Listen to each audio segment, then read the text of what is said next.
ప్రభునందు ప్రియ దేవుని బిడ్డలారా, దేవుడిచ్చిన గొప్ప భాగ్యము.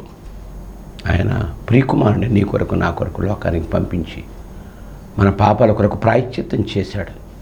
తన అతిక్రమములకు పరిహారము నొందినవాడు, తన పాపములకు ప్రాయశ్చిత్తము నొందినవాడు, యెహోవా చేత నిర్దోషిని ఎంచబడినవాడు, ఆత్మలో కపటము లేనివాడు ధన్యుడు. ఎంత గొప్ప ధన్యత నీకు ఇచ్చాడే. మన అతిక్రమాలు, మన అవిధేయత, మన పొరపాట్లు క్షమించి కనికరించి విడుదల చేయటానికి తన రక్తాన్ని మన కొరకు కార్చి మన ప్రాణం మన కొరకు పెట్టిన దేవుడు యేసు. యేసు అంటే రక్షకుడు. ఆ రక్షకుడి యొక్క మాటలు మీ ముందుకు చెప్పడానికి దేవుడు ఇచ్చిన గొప్ప భాగ్యాన్ని బట్టి వందనాలు చెల్లిచేస్తున్నాను. కనుక షారోను పావుల స్వరం అనే ఈ యొక్క టీవీ కార్యక్రమం ద్వారా మీతో దేవుని యొక్క ఆలోచనలు, ఉద్దేశాలు పంచుకోవడానికి దేవుడిచ్చిన గొప్ప భాగ్యాన్ని బట్టి ఆయనకు వందనాలు తెలియజేస్తూ ఉన్నాను.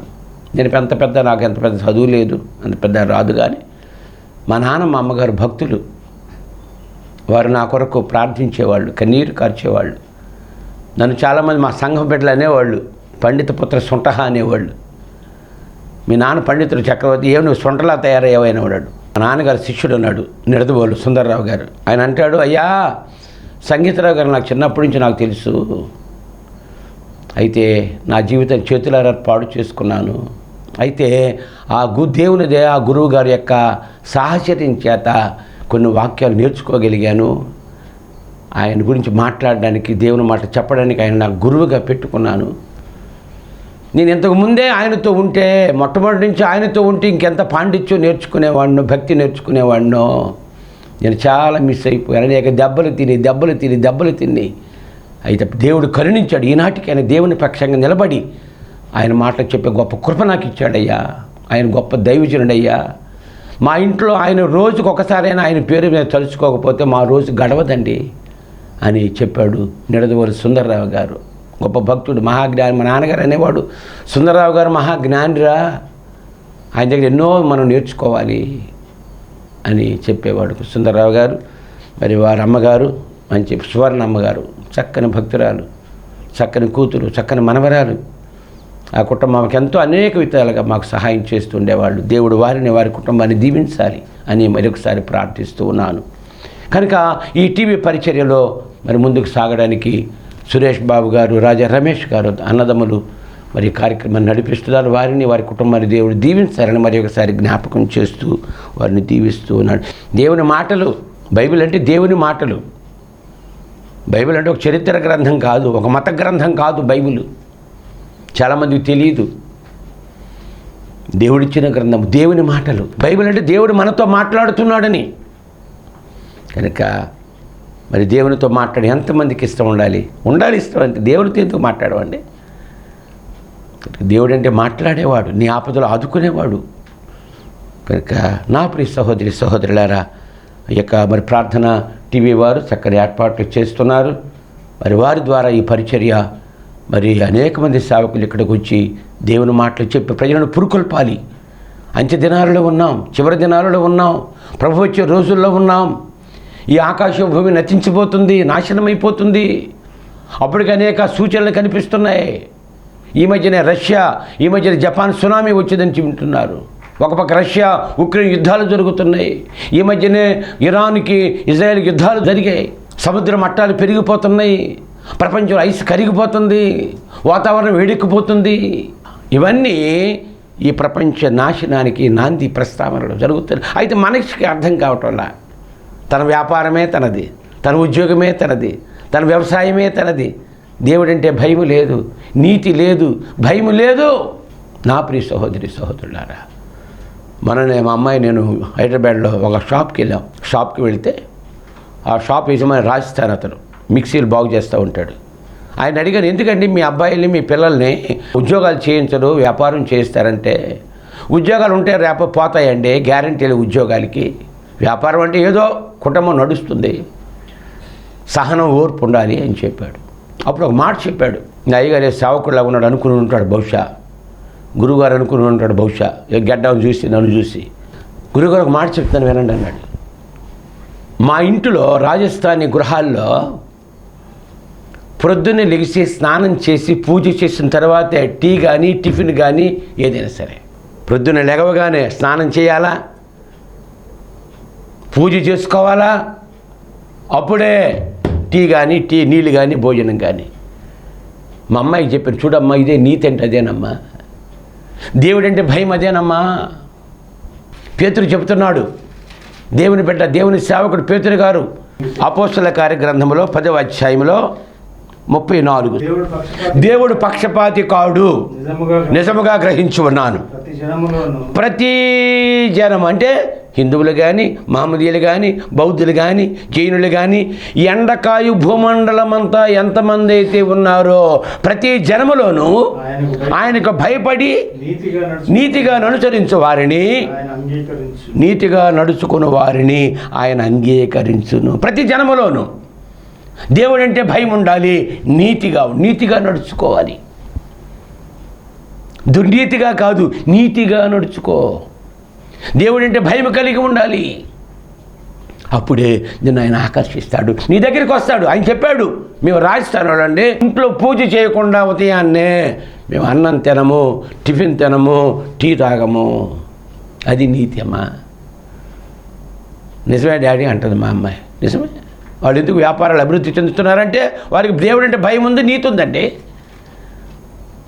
యేసయ్య అన్నాడు, నా దొడ్డువి కానీ వేరే గొర్రెలు, అవి మేకలు అనలా, అవి కూడా గొర్రెలే, ప్రస్తుతం నా దొడ్డులో లేవు, అవి బయట ఉన్నాయి, వాటిని తోలుకొస్తాను నేను అన్నాడు. అంతే. ఎంత చక్కని దేవుడు యేసయ్య. మనమైతే మేకలు అంటే మేము గొర్రెలు అని అంటాం. యేసయ్య వాళ్ళు కూడా భక్తులే. ప్రతి మతంలో భక్తులు ఉన్నారు, నీతిమంతులు ఉన్నారు. మనందరికీ తండ్రి ఒక్కడే. మలాకీ గ్రంథం చూడండి, మలాకీ గ్రంథంలో 2వ అధ్యాయంలో 10 చదవండి. దేవుడు అందరి వాడండి, కొందరికే కాదు. క్రైస్తవులకే దేవుడు కాదు యేసు ప్రభు, ప్రజలందరికీ దేవుడా. మనందరికీ తండ్రి ఒక్కడే కాడా? ఒక్క దేవుడే మనల్ని సృష్టించలేదా? ఇలాగుండగా ఒకరి ఎడల ఒకరము ద్రోహము చేయొచ్చు. ఎందుకు మీరుతున్నారు? మనందరికీ తండ్రి ఒక్కడే కాడా? ఒక్క దేవుడే సృష్టించలేదా? ఇలాగుండగా ఒకరి ఎడల ఒకరము ద్రోహము. క్రైస్తవులంటే అసహ్యము, యేసు ప్రభు అంటే ఇష్టం లేదు. ఆయనకి తండ్రి కాడా? ఎఫెసీయులకు రాసిన పత్రిక 4వ అధ్యాయంలో 4 నుంచి చదవండి. శరీరం ఒకటే, ఆత్మయు ఒకటే, ఆ ప్రకారమే పిలువబడితిరి. ప్రభు ఒక్కడే, విశ్వాసం ఒక్కటే, బాప్తిసం ఒక్కటే, అందరికీ తండ్రి అయిన దేవుడు ఒక్కడే. ఆయన అందరికీ పైగా ఉన్నవాడై అందరిలోనూ వ్యాపించి అందరిలో ఉన్నాడండి. దేవుడు అందరోడండి. దేవుడు అందరి వాడు. ఏ జాతి అయినా, ఏ మతమైనా, ఏ కులమైనా, ఏ ప్రాంతమైనా, ఏ దేశమైనా, ఎండకాయ భూమండలం అంతా దేవుడే. ఒక్కడే దేవుడు ఉంటాడు. ఆ దేవుడు యేసు. అదృశ్యుడైన దేవుడు దృశ్యుడిగా యేసు అనే రూపంతో లోకానికి వచ్చాడు. నశించిపోతున్న మానవ జాతిని నరకం నుంచి తప్పించి స్వర్గానికి తీసుకుపోవడానికి వచ్చిన దేవుడు యేసు. మనందరికి తండ్రి ఒక్కడే. ఒకరి ఒకడు ఎందుకు ద్రోహం చేసుకుంటున్నావు? తెలియకపోతే తెలుసుకో, ఆలోచించు అని ప్రభు పేరట ఇక్కడ జ్ఞాపకం చేస్తున్నాను. యెషయా గ్రంథంలో 48వ అధ్యాయంలో 18వ వచనం దేవుని గ్రంథం ఏం జ్ఞాపకం చేస్తుందో, నీవు నా ఆజ్ఞను ఆలకించవలనని నేను ఎంతో కోరుతున్నాను. నువ్వు నా ఆజ్ఞను ఆలకించడి ఎడల నీ క్షేమము నది వలెను, నీ నీతి సముద్ర తరంగముల వలె ఉండును. నీ సంతానము ఇసుక వలె విస్తారమగును, నీ గర్భఫలము దాని రేణువుల వలె విస్తరించును. వారి నామము నా సన్నిధి నుంచి కొట్టివేయబడదు, మరువబడదు. ఒక గ్రంథం ఉంది, జీవ గ్రంథము, అందులో నీ పేరు ఉంటుందట. ఎప్పుడు? నా ఆజ్ఞలు ఆలకిస్తే. అవి నువ్వు ఆలకించిన ఎడల క్షేమంగా ఉంటావురా. మత్తయి సువార్త 7వ అధ్యాయం చూడండి. మత్తయి సువార్తలో 7వ అధ్యాయంలో 26-27 చదవండి. మరియు ఈయన మాటలు విని వాటి చొప్పున చేయని ప్రతివాడును ఇసుక మీద ఇల్లు కట్టుకుని బుద్ధిహీనుడు పోలి ఉండును. వాన కురిసెను, వరదలు వచ్చెను, గాలి విసిరి ఆ ఇంటి మీద కొట్టెను, అప్పుడు అది అందులో 24 చదవండి. కాబట్టి ఈ నా మాటలు విని వాటి చొప్పున చేయు ప్రతి వాడును బండ మీద తన ఇల్లు కట్టుకొనిన బుద్ధిమంతుని పోలి ఉండును. వాన కురిసెను, వరదలు వచ్చెను, గాలి విసిరి ఆ ఇంటి మీద కొట్టెను, కానీ దాని పునాది బండ మీద వేయబడును కనుక అది పడలేదు. నీ పునాది ఎక్కడుంది? ఇసుక పునాదా, బండ మీద పునాదా? ఇసుక మీద పునాది వేసుకుంటాడండి ఎవడైనా? కూలిపోయిందట. బండ మీద పునాడి అది పడలేదట. బండ అంటే క్రీస్తు. క్రీస్తులో నీ జీవితాన్ని కట్టుకోవాలి. ఆయన మాటలు వింటే నువ్వు క్షేమంగా ఉంటావు, సంతోషంగా ఉంటావు. కనుక అనేక మంది సేవకులు ఆయన మాటలు చెప్తున్నారు. దీపం ఉండగా ఇల్లు చక్కబెట్టుకో, దీపం ఉండగా ఇల్లు చక్కబెట్టుకో అని ప్రభు పేరట ఈ మాటలు జ్ఞాపకం హెబ్రీయులకు రాసిన పత్రిక 2వ అధ్యాయంలో 1 చదవండి. కనుక దేవుని మాటలు వినాలి. కావున మనము వినిన సంగతులు విడిచిపెట్టి కొట్టుకొని పోకుండానట్లు వాటి యందు మరి విశేష జాగ్రత్త కలిగి ఉండవలెను. కావున మనము వినిన సంగతులను విడిచిపెట్టేయకూడదండి. ఏ మాటలు వింటున్నావో? 66 పుస్తకాలు వచ్చా తమ్ముడిని అడుగుతా, వచ్చాయని అంటే ఎంత సంతోషం. నన్ను అడుగుతారు ఏందండి? మీ సంఘాన్ని అడగండి, మీ విశ్వాసాన్ని అడగండి, మమ్మల్ని ఎందుకు అడుగుతారండి? కావున మనం వినిన సంగతి విడిచిపెట్టి కొట్టుకొని పోకుండానట్లు వాటి యందు మరి విశేష జాగ్రత్త కలిగి ఉండాలి. జ్ఞాపకం చేస్తున్నాడు. కనుక నా ప్రియ సహోదరి సహోదరుడారా, మరి దేవుడు లోకానికి వచ్చాడు. ఆయన పేరు యేసు. యేసు అంటే రక్షించేవాడు. పాపము నుంచి, శాపము నుంచి, మరణమనే నరకము నుంచి తప్పించేవాడు ఆయన మాత్రమే. ఎందుకంటే ఆయన పాపము లేనివాడు, పాపిని రక్షించగల సమర్థుడు. ఆయన పరిశుద్ధుడు, ఆయన నీతిమంతుడు, నిర్దోషి, నిరపరాధి. ఇటువంటి దేవుడు. దేవుడు అంటే అలాగే ఉంటాడంతే. అందరు దేవుళ్ళు కాదండి. దేవుడు ఒకడే, యజమాని ఒకడే, కాపరు ఒకడే. లూకా సువార్త 9వ అధ్యాయంలో ఇక్కడ 3 విషయాలు జ్ఞాపకం చేస్తున్నాడు. యేసయ్య దగ్గరికి రావాలి, మనం ఆయన దగ్గర రండి, మీకు విశ్రాంతి ఇస్తానంటున్నాడు. ఆయన బిడ్డగా ఉండాలి, ఆయన ప్రవక్తగా ఉండాలి, ఆయన దాసుడిగా ఉండాలి, ఆయన స్నేహితుడిగా ఉండాలి. ఆయన పని మనం చేయాలి. అందుకే లోకానికి పంపించాడు మనకి. యేసయ్య వచ్చాడు, పని ముగించి వెళ్ళిపోయాడు. దేవుడు పంపించాడు. పగడాల ప్రవీణ్ వచ్చాడు, పని ముగించుకుపోయాడు. అపోస్తులు వచ్చారు, పని ముగించుకుపోయారు. తెల్లదొరలు వచ్చారు, పని చేసి వెళ్ళిపోయారు దేవుని పని. ఈరోజు భారతదేశం ఈ విధంగా ఉందంటే తెల్లదొరలు వచ్చి ఎన్ని చేశారండి, ఎన్ని కార్యాలు చేశారు, ఎన్ని సంస్కరణలు చేశారండి. ఈరోజు మన పిల్లలు చదువుకుంటున్నారంటే, ఉద్యోగాలు చేస్తున్నారంటే ఆ ప్రవీణ్ పాఠాలు చెప్పాడు.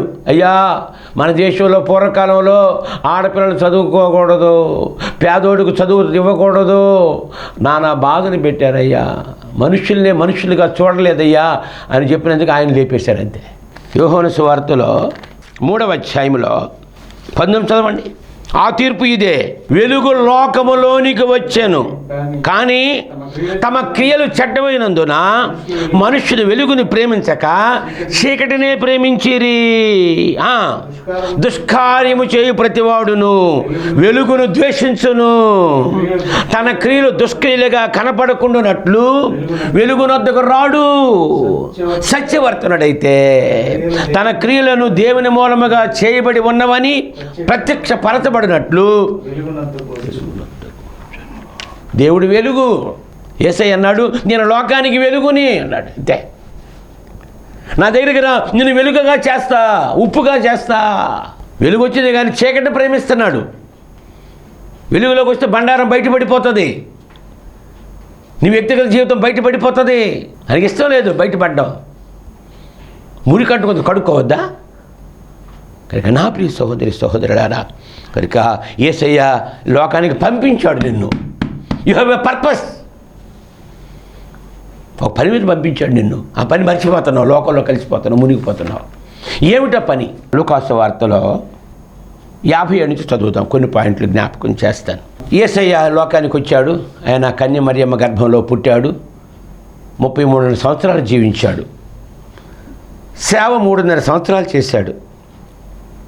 ఈ సేవ ఆరంభంలో ఆయన చెప్పాడు, దేవుని రాజ్యం సమీపించే వరకు మారు మనస్సు పొందమని బోధ ప్రారంభించాడు. సేవ ప్రారంభించేటప్పుడు ముందు 40 రోజులు ఉపవాసం ఉన్నాడు ఆయన. ఆ శక్తిని పొందాడు, దెయ్యాన్ని ఓడించాడు, సైతాన్ని ఓడించాడు, అద్భుత కార్యాలు చేస్తున్నాడు, మహత్కార్యాలు చేస్తున్నాడు. సేవ సాగిపోతుంది. 12 మంది శిష్యులను ఏర్పాటు చేసుకున్నాడు. నా వెంబడి రండి, మిమ్మల్ని మనుషుల పట్టు జాలరగా చేస్తామన్నాడు. మార్కు సువార్త 1:17.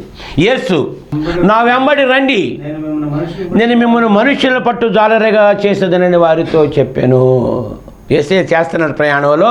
ఆయన 12 మంది శిష్యుని ఏర్పాటు చేసుకున్నాడు యేసయ్య ఈ పరిచర్య జరగడానికి. చేపలు పట్టుకునేవాళ్ళు జాలరులు, వాళ్ళతో వెళ్తున్నాడు సముద్ర తీరంలో.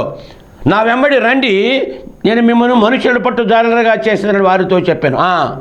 వెంటనే వారు తమ వలలు విడిచి ఆయనను వెంబడించిరి అని ఇక్కడ జ్ఞాపకం చేస్తున్నట్లుగా మరి జ్ఞాపకం చేస్తున్నాను.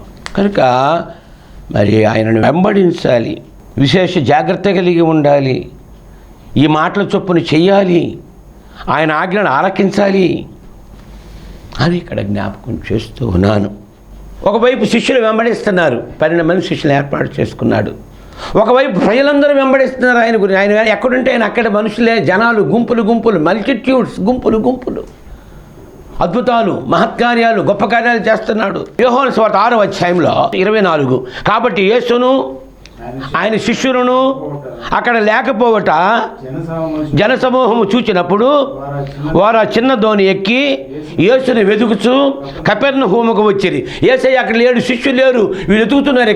ఇక దోణిలు ఎక్కి పడవల మీద వెళ్ళి ఎతుకుతున్నారు ఆయనకి. సముద్రపు అర్థం ఆయన కనుకొని, బోధకుడా, అయ్యో బాబు వదిలేసి ఎలా వచ్చేసావు, ఇక్కడికి ఎప్పుడు వచ్చావు అని అడిగారట. యేసు, రే బాబు, హలో, మీరు సూచనలను చూచడం వలన కాదు కానీ రొట్టెలు భుజించి తృప్తి పొందు వలన నన్ను వెతుకుతున్నారని మీతో చెప్పుతాను. అప్పుడే 5 రొట్టెలు 2 చేపలు దీవించి అందరికి భోజనం పెట్టాడు శిష్యులకి అడవిలో. వీళ్ళు అనుకున్నారు, మాకు వంట వండక్కర్లేదురా నాయన, ఏం అక్కర్లేదు, ఆయన వెనకెళ్ళిపోతే భోజనాలు. ప్రభు అన్నాడు, అర్థమై చూశాడు, ఎక్కడికి వెళ్ళిపోయావు, మమ్మల్ని వదిలేసి అంటున్నారు వీళ్ళు. అన్నాడు, మీరు ఎందుకు నన్ను వెతుకుతున్నారు, ఎందుకు నన్ను వెంబడిస్తున్నారంటే మీరు సూచనలు చూచడం వలన కాదు కానీ రొట్టెలు భుజించి నన్ను వెతుకుతున్నారని మీతో నిశ్చయముగా చెప్పుతున్నాను. తర్వాత ప్రభువు చెప్పాడు, క్షయమైన ఆహారం కొరకు కష్టపడకూడదు కానీ నిత్య జీవము కలుగ చేయు అక్షయమైన ఆహారం కొరకే కష్టపడుడి. మనుష్య కుమారుడు దానిని మీకు ఇచ్చును. కనుక క్షయమైన ఆహారము కొరకు కష్టపడవద్దు, అక్షయమైన ఆహారము కొరకు కష్టపడు. ఈ లోకము క్షయమైపోతుంది, ఈ ఆహారం క్షయమంటే నాశనం అయిపోతుంది, పాడైపోతుంది. ఈ రాత్రి వండితే రేపటికి అన్నం పాడైపోతుందండి.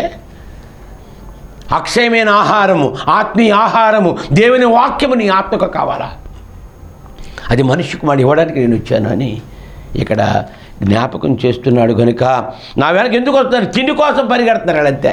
మా నాన్నగారు చెప్పేవాడు, పండు కోసము, తిండి కోసము, విండి కోసం, 3 మాటలు. పండు కోసము ఆదామవ్వలు మోసపోయారట, తిండి కోసము యేషం అనేవాడు జాస్తతో నమ్మేసుకున్నాడట, వెండి కోసము ఆకాని అనేవాడు కుటుంబాన్ని నాశనం చేసి వెండిని ఆశించి వాడు నా శపితమైన వెండిని ఆశించి పాడైపోయినట్లుగా. మీరు రొట్టెల కోసం, తిండి కోసం ఆయనకు వస్తున్నారా?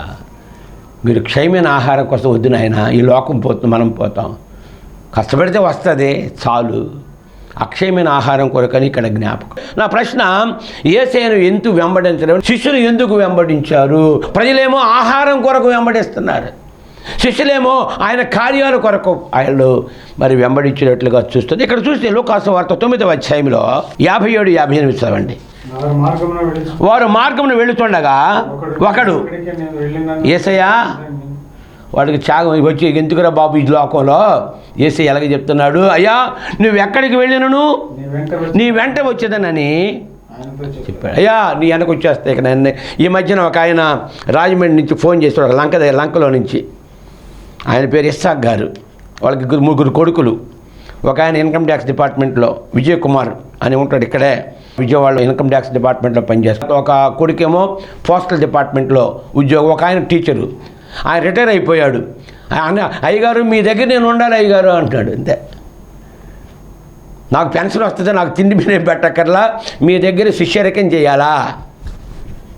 ఎప్పుడు ఫోన్ చేసింది ఇదే, అయ్యా మీ ఆశ్రమం వచ్చేస్తాను అయ్యగారు అంటాడు. రండి సార్ అన్నాయిక అంతే. ఏమంట ఇక్కడ అంటున్నాడు, ఇక్కడ ఒకడు నీవెక్కడికి వెళ్ళి నీ వెంట వచ్చేదనని ఆయనతో చెప్పాడు. మరి యేసయ్య ఏమనాలా? రారా బాబు అనాలి కదా. అప్పుడు యేసయ్య ఏమంటున్నాడు వినండి. చూశాడు వాడిని, లోపల చూశాడు. వాడు లోపల సరిగా బయటికి బాగానే ఉన్నాడు కానీ లోపల వాడికి సరిగా లేదు. ఏయ్ నా వెనక వస్తానంటున్నావు కదా, ఒరే నీ సంగతి లోపల చూస్తురా. నక్కలకు బొరియలను ఆకాశ పక్షులకు గూళ్ళు ఉన్నవి కానీ పైకి అంటున్నాడుగా, లోపల లేదు వీరికి.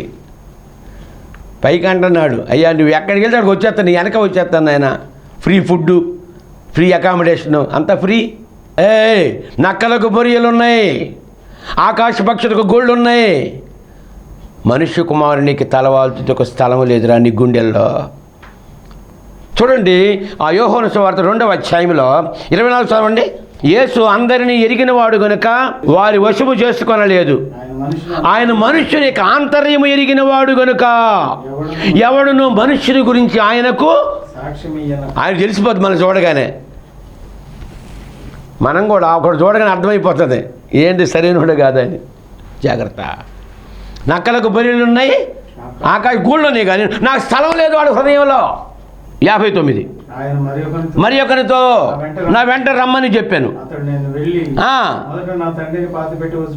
ఇప్పుడు ఈయన అడిగాడు, ఒరే నువ్వు రారా బాబు అన్నాడు.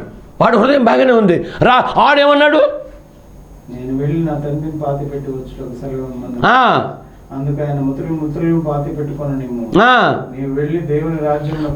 ఒరే సచ్చినోళ్ళు ఉన్నారు అక్కడ, వాళ్ళు పాతి పెట్టుకుంటారు, నీకెందుకురా?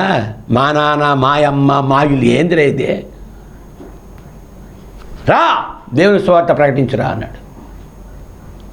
తర్వాత మూడోవాడు, ప్రభువా నీ వెంట వచ్చేదని కానీ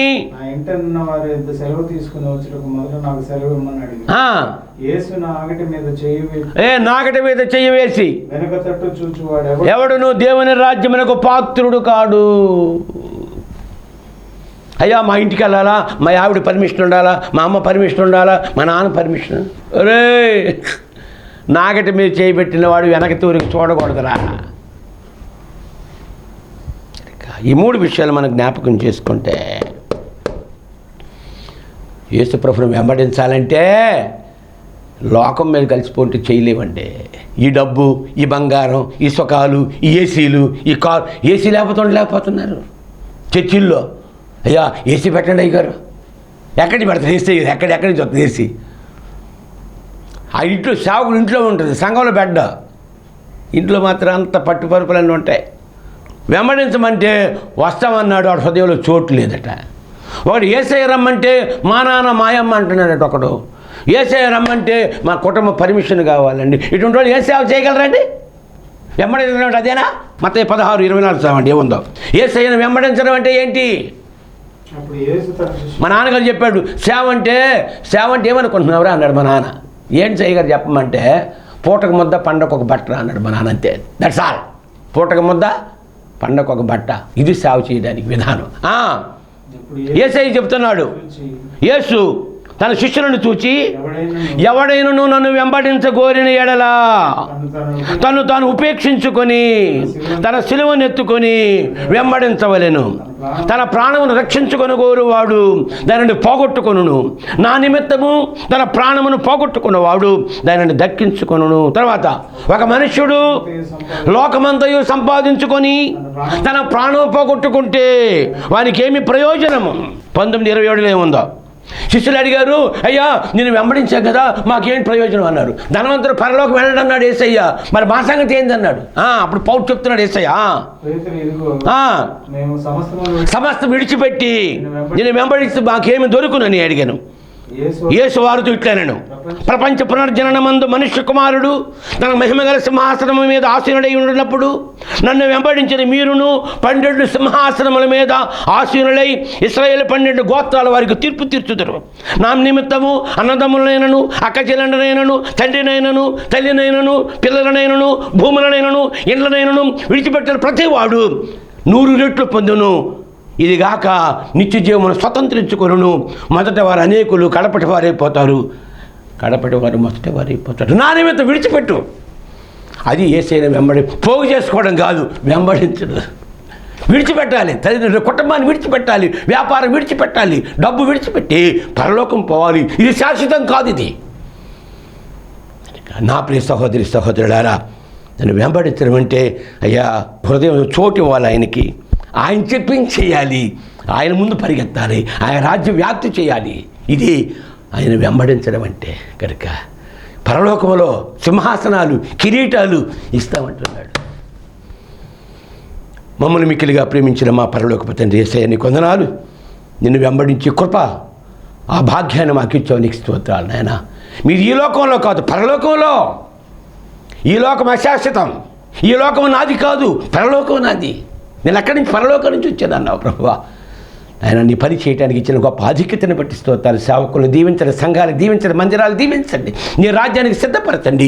యేసయ్య శక్తి కలిగిన నామమును వేడుకొనుచున్నాను తండ్రి, ఆమేన్. మన ప్రభువును యేసుక్రీస్తు కృపయు, తండ్రి అయిన దేవుని ప్రేమ, పరిశుద్ధాత్మ సహవాసము నిరంతరము మీకు, మీ కుటుంబాలకు, మీకు సంఘాలకు తోడుగా ఉండి అధికముగా వర్ధల్ల చేయునుగాక. ఆమేన్.